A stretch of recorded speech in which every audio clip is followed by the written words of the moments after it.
नमस्कार, सत श्री अकाल। IVF ਦੇ ਪੇਜ ਤੇ ਅੱਜ ਤੁਹਾਡਾ ਸਾਰਿਆਂ ਦਾ ਫਿਰ ਤੋਂ ਸਵਾਗਤ ਹੈ। IVF ਦੇ ਪੇਜ ਤੇ ਅੱਜ ਦਾ ਜਿਹੜਾ ਆਪਣਾ ਵਿਸ਼ਾ ਹੈ ਉਹ ਹੈ know how to improve egg quality and quantity. ਤਾਂ ਇਸ ਟੌਪਿਕ ਨੂੰ ਜਾਣਨ ਦੇ ਲਈ ਆਓ ਮਿਲਦੇ ਹਾਂ ਡਾਕਟਰ ਮਾਧਵੀ ਅਰੋੜਾ ਸੇਠੀ ਜੀ ਨੂੰ ਤੇ ਡਿਸਕਸ ਕਰਦੇ ਹਾਂ ਆਪਣਾ ਅੱਜ ਦਾ ਵਿਸ਼ਾ। ਸਤਿ ਸ਼੍ਰੀ ਅਕਾਲ ਮੈਮ। ਸਤਿ ਸ਼੍ਰੀ ਅਕਾਲ ਜੀ।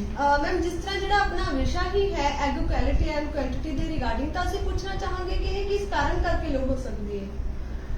मल्टीपल फैक्टर्स हो सकते हैं, जैसे कभी कभार बॉडी में एंटीबॉडीज बन जाती हैं, इवन एंडोमेट्रियोसिस कंडीशन में, या एज रिलेटेड रीजन तो हमें पता ही है कि 40 के बाद क्वांटिटी बहुत कम हो जाती है। क्वालिटी काफी केसेस में मोस्टली एंडोमेट्रियोसिस में बहुत कम हो जाती है।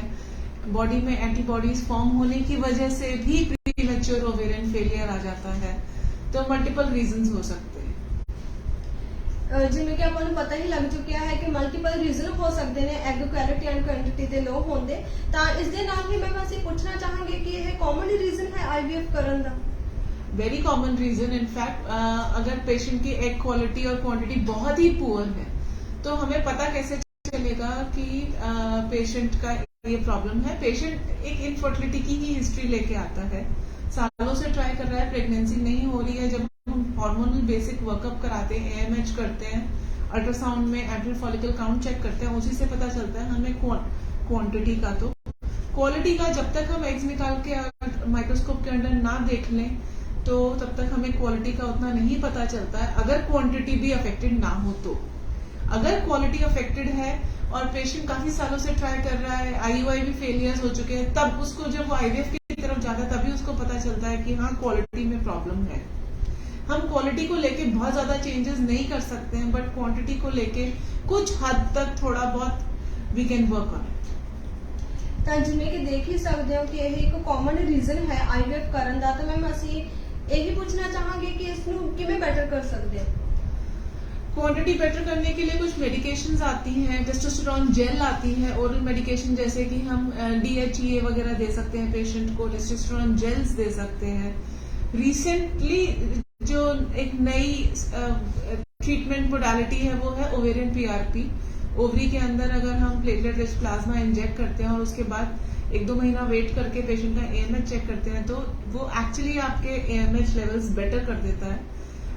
कुछ स्टडीज ये कहती हैं, बट अभी लिमिटेड डेटा है उसके ऊपर भी, because this it's still an ongoing study and कुछ लोगों को फ्रूटफुल रिजल्ट्स मिले भी हैं, so we can consider that also. ऐसे पेशेंट्स में अगर हमें क्वालिटी बेटर करने के लिए we can just provide them coenzyme Q, antioxidants and all. बहुत ज्यादा फर्क नहीं पड़ता है उससे, बट फिर भी कोशिश की जा सकती है।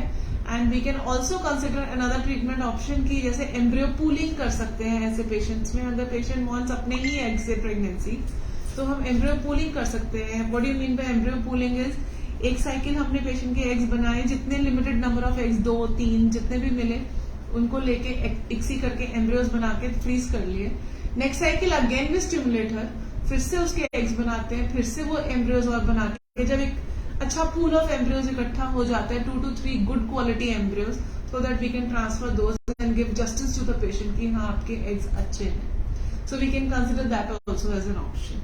नहीं तो when everything fails donor eggs is always an option, but we should try पहले कि हम पेशेंट के एग से ही जितना जस्टिस कर सके उसके साथ वही करें और उसको एक फ्रूटफुल रिजल्ट प्रोवाइड करें। सो क्वालिटी बेटर बहुत ज्यादा नहीं होती है विद मेडिकेशन।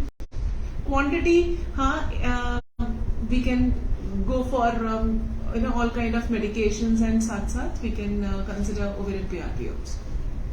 ਤਾਂ ਜਿਵੇਂ ਕਿ ਤੁਸੀਂ ਦੇਖ ਹੀ ਸਕਦੇ ਹੋ ਕਿ ਅੱਜ ਦੇ ਵਿਸ਼ੇ ਦੇ ਵਿੱਚ ਆਪਾਂ ਨੇ ਜਾਣਿਆ ਹੈ ਕਿ ਐਗ ਕੁਆਲਿਟੀ ਲੋ ਹੋਣ ਦੇ ਕੀ ਕਾਰਨ ਹੋ ਸਕਦੇ ਨੇ ਤੇ ਇਸ ਨੂੰ ਆਪਾਂ ਕਿਵੇਂ ਇੰਪਰੂਵ ਕਰ ਸਕਦੇ ਹਾਂ। ਤਾਂ ਨੈਕਸਟ ਟਾਈਮ ਤੋਂ ਫਿਰ ਤੋਂ ਮਿਲਾਂਗੇ ਇੱਕ ਨਵੇਂ ਵਿਸ਼ੇ ਦੇ ਨਾਲ। ਤਦ ਤੱਕ ਸਤਿ ਸ਼੍ਰੀ ਅਕਾਲ। सत श्री अकाल।